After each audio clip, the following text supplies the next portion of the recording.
Bismillahirrahmanirrahim. Assalamu alaikum. Grade 7, how are you all? I am Sir Shahzeb from the Educated Society Campus, Shatatpur. And today we are going to start our third lecture of chapter number 1, Plate Tectonics. And today our lecture name is, our topic name is different types of boundaries, which related to plate tectonics, also subduction. तो शुरू करते हैं अपना topic. हमारा जो topic start हो रहा है, स्टार्ट में आप पेज नंबर 6 पे आएंगे तो वहाँ देखेंगे कि सबसे पहली जो बाउंड्री है वो है कन्वर्जेंट बाउंड्री।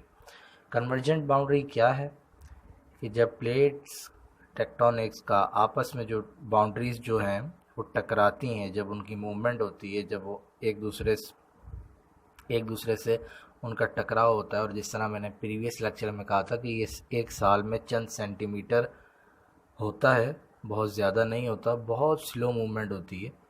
तो उनकी जो मूवमेंट है, a boundary where two separate plates are pushing into each other, ये एक सिंपल डेफिनेशन भी है इसकी कन्वर्जेंट बाउंड्री की, कि जब वो एक दूसरे को आपस में पुश करती हैं तो उससे रिज़ल्ट में अर्थक्वेक्स भी आते हैं, वॉल्केनिक एरप्शंस भी होती है, आइलैंड्स भी बनते हैं समंदर में, ओशियंस में और जिस तरीके से ये माउंटेन्स हैं, ये स्लोली इनमें चेंजेस भी आते हैं माउंटेन्स में, और इनकी हाइट में भी कहीं पर इजाफा भी होता है, कहीं पर कमी भी होती है, लेकिन इजाफा भी होता है। जिस तरह दो हमारे जो फेमस माउंटेन और हाईएस्ट माउंटेन्स हैं, माउंट एवरेस्ट और K2, इनकी जो लंबाई है, इनकी जो ऊंचाई है, उसमें भी स्लोली जो है कई सालों में जो है एक फ़र्क महसूस होता है, नोट होता है, और उनकी हाइट में इजाफा होता है। तो और इसी तरह आपकी बुक में भी ये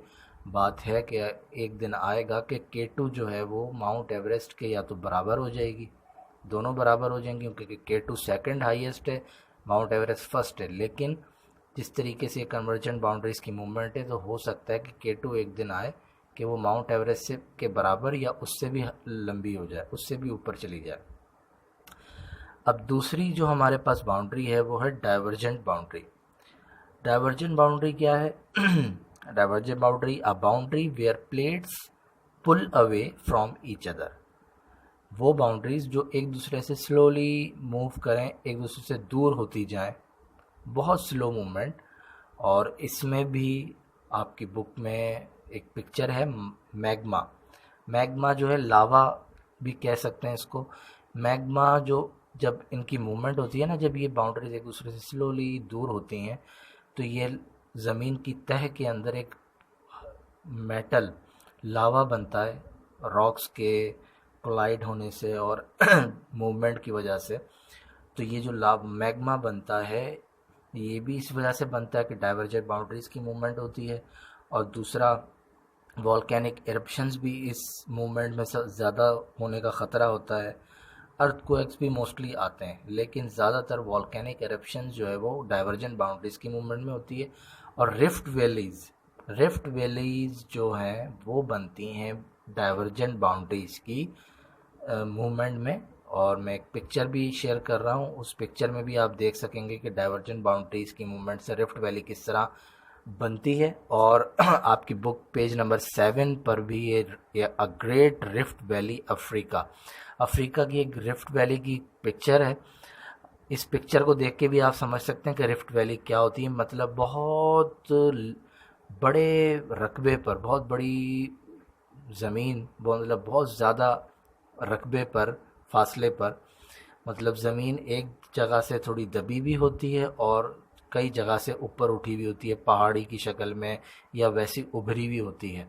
तो ये भी आप देख भी सकते हैं, जो पिक्चर है आपकी बुक में, इसमें भी इसी तरह की एक पिक्चर है। तो ये रिफ्ट वैली कहलाती है, अफ्रीका में सबसे बड़ी जो है रिफ्ट वैली वो भी है।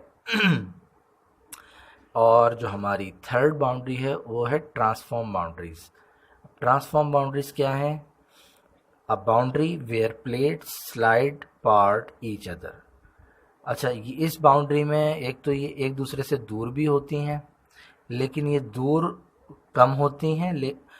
ये बाउंड्रीज एक साथ या तो ऑपोजिट डायरेक्शन में मूव करती हैं, मतलब अगर एक राइट जा रहा है तो दूसरा बैक जाएगा, एक फॉरवर्ड हो रहा है तो दूसरा बैकवर्ड जाता है बाउंड्रीज, और या दोनों एक साथ साथ मूव करती हैं, या एक साथ मूव करती हैं तो एक बाउंड्री की स्पीड ज़्यादा होती है, एक की कम।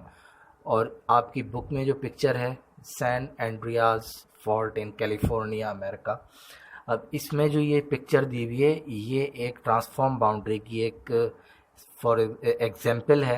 ये देखें इस तरीके से ज़मीन थोड़ी सी फासले पर हुई हुई है, और ये जो है ये ट्रांसफॉर्म बाउंड्री की मूवमेंट की वजह से होता है, सैन एंड्रियाज में ये है। और इस मूवमेंट से मोस्टली जो है वो अर्थक्वेक्स ही आते हैं, और 1906 में एक अर्थक्वेक इसी वजह से आया था। आप अपनी बुक के टॉपिक को जब इस पैराग्राफ को रीड करेंगे तो आपको पता चल जाएगा। तो बेटा आज के लिए बस इतना ही है कि इन 3 बाउंड्रीज़ को आपने अच्छी तरीके से पढ़ना है। मैंने थोड़ा सा इसका इंट्रोडक्शन दे दिया है, सिंपल डेफिनेशंस भी बता दी हैं, पिक्चर्स भी हैं, मैं अपने लेक्चर में शेयर करता जा रहा हूँ। आप लोगों ने इसको अच्छे से पढ़ना है और एक एक simple definition, convergent boundary, divergent boundary and transform boundary की मुझे सेंड करनी है ग्रुप में, तो मैं इसका इंतज़ार करूँगा। सिंपल डेफिनेशन हो, ठीक है। इसी के साथ इजाज़त चाहता हूँ, अपने नेक्स्ट लेक्चर में इंशाल्लाह जल्द मुलाकात होगी, तब तक के लिए इजाज़त दीजिए। अल्लाह हाफ़िज़।